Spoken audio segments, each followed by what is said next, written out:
Welcome back to the workshop. Today we are going to be building a little lantern.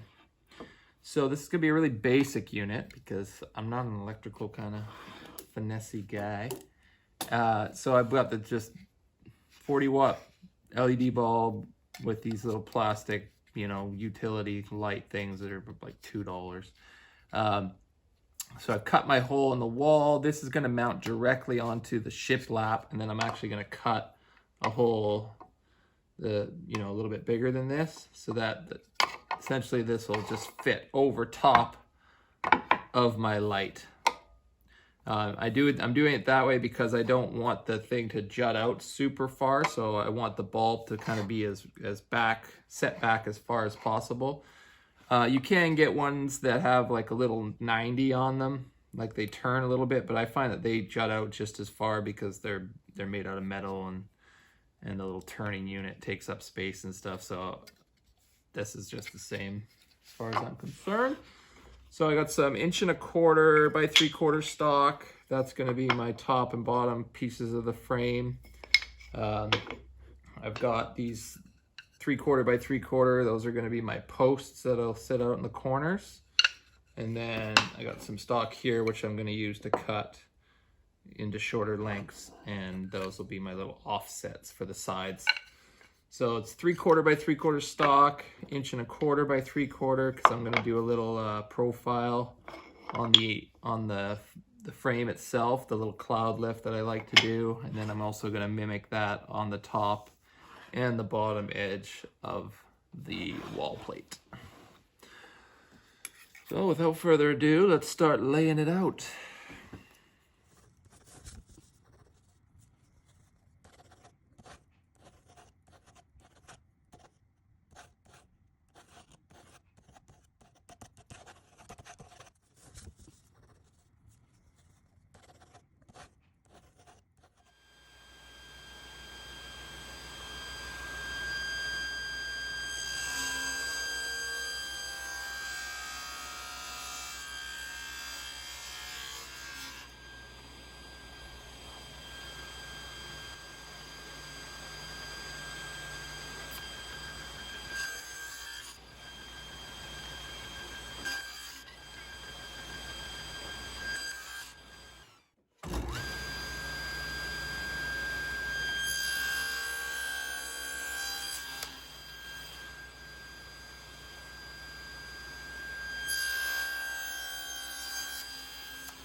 So in order to get these joints together, seeing as they're meeting in the same spot on this little corner post, I want to get as much length on the tenons as possible. And so what I've had to do is just 45 them because they both intersect with each other. You know, like one tenon goes through and into the other spot. And so when they're inside the post, they're going to be mitered together like that. So just set it down on a piece of wood, and I just take a little bit at a time and just slowly just bevel that to 45. Now it won't be like perfect, but just kind of guess what 45 degrees is. You can draw a little mark if you want. Have some reference lines, but I just go for it.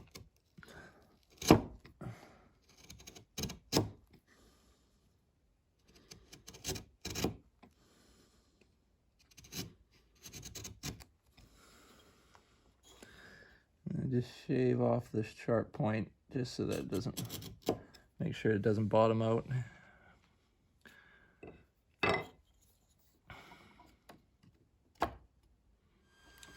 Inch bits.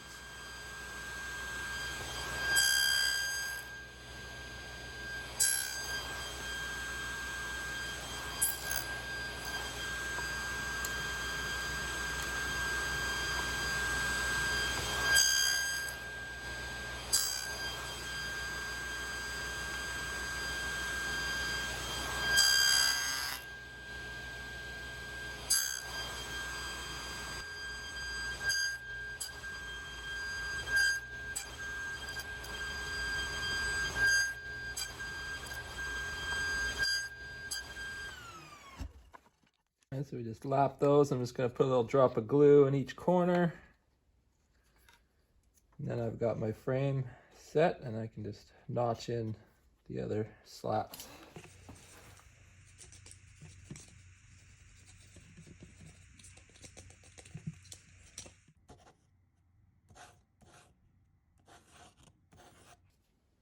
Carver, go and do your little fork. Go for it.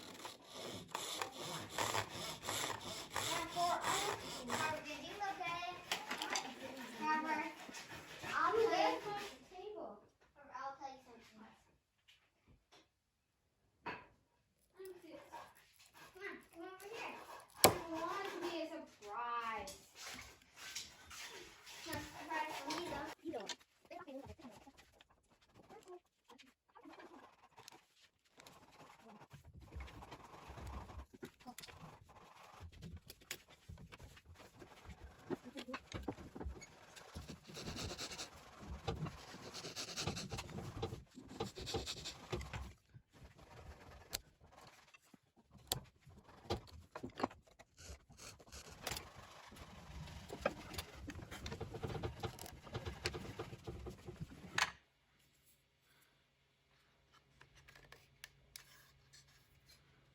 So I'm just lining up this little notch that I cut here, and then it's actually pretty simple to do it like this. It's not, you know, super accurate, but you know, if you're making big Kamiko panels, you know, you want to set up jigs and all that sort of stuff. But just with simple lap joints like this, I'm not doing any fancy angles or anything like that.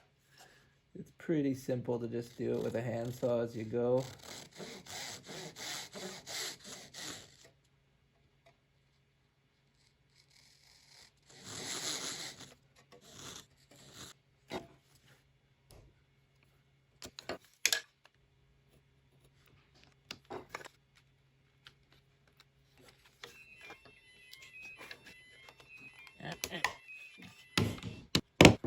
And then I can just trim this off now.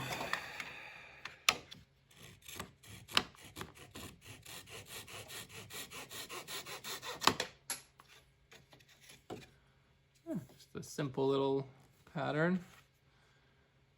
Give that a little face sand, take off any smudges.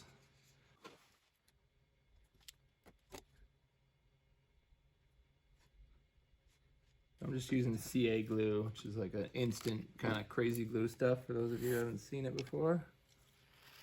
Spray this little activator on it and sets in 5 seconds. And then without the activator, it still sets in like just a couple minutes. That works great because it also dries clear, so it shouldn't leave any like glue staining and stuff like that. It's nice.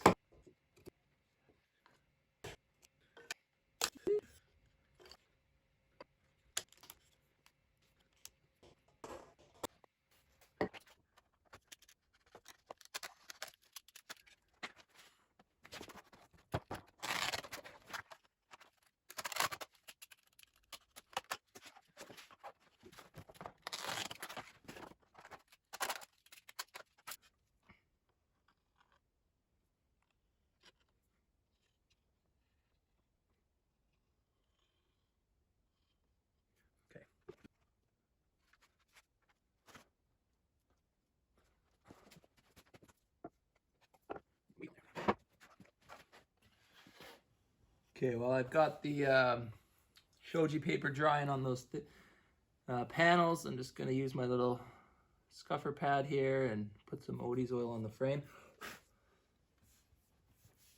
I haven't drilled the hole yet. I think I'll just do that up there because I'm drilling a hole for the light in the middle. But for now, I'm just gonna get this thing finished here. I get a lot of questions about finishes and which finishes to use for woods, and I've tried them all over the years, and what I've settled on is Odie's oil. It's a universal finish. It can go on pretty much anything, and it has that beautiful natural hand rubbed look that I love on all my projects. So stop asking me about finishing because the only finish I use is Odie's oil. If you want to get yourself a jar, just click the link in the description below.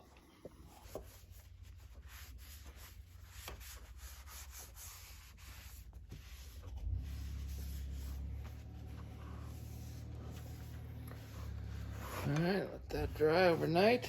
I love the thing about Purpleheart is that the color, it continues to oxidize and just get richer and richer. Like I just put the finish on this the other day and just, oh, looks so good. Just deep, bold purple. Sexy.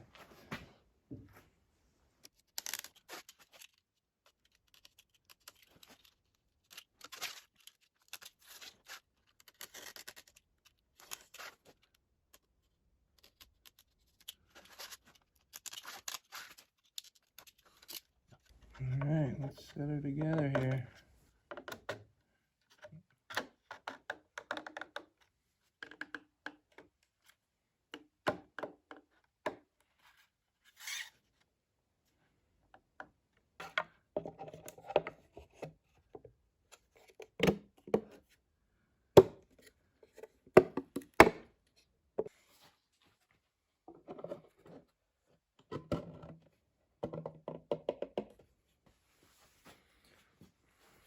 Voila.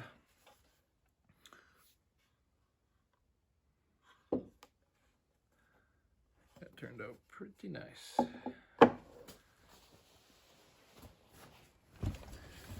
right, so I've got the light here, setting it on my kid's sweatshirt so it doesn't get scratched up. Now I'm just gonna try and drill this around here. Should probably clamp it, but you know me, I like to do it dangerous.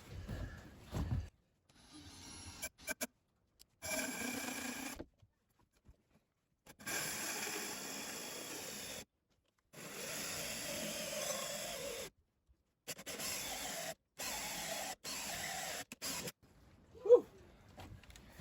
Smoking Purpleheart, yeah.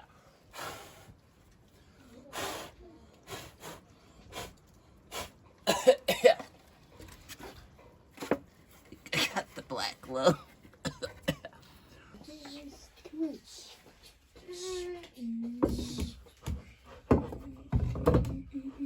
Oh my god. Here what to say now. Done it. Shh. Say what other people's cards are.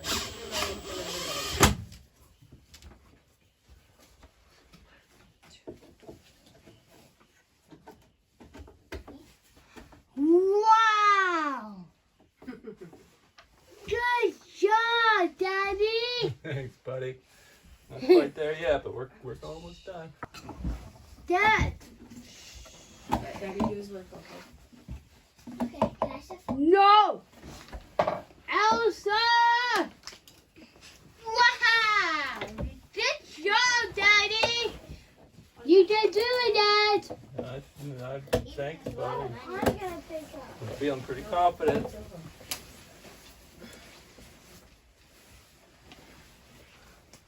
We got it Look up.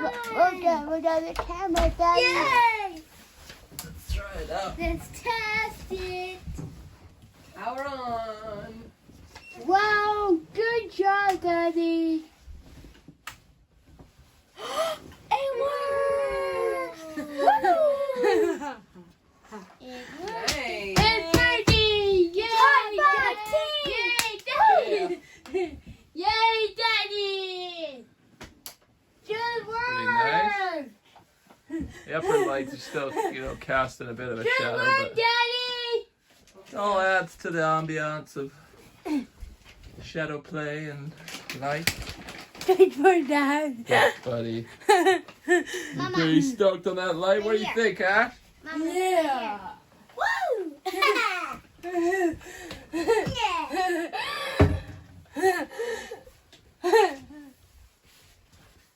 Wow. Whoa! Oops, sorry.